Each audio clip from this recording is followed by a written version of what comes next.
Times of Sabarkantha.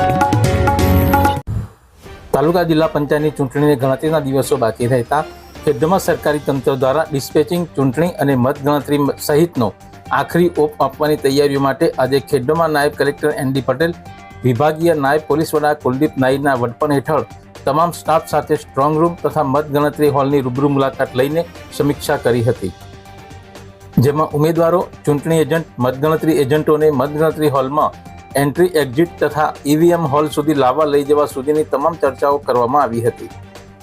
આ સમય દરમિયાન ખેડમાં મામલતદાર મિતાંશુ બોબડિયા, તાલુકા વિકાસ અધિકારી નીતિન ચૌધરી, પોલીસ ઇન્સ્પેક્ટર ડી.વી. હડાદ સહિત નાયબ મામલતદાર તથા અન્ય સ્ટાફ જોડાયો હતો।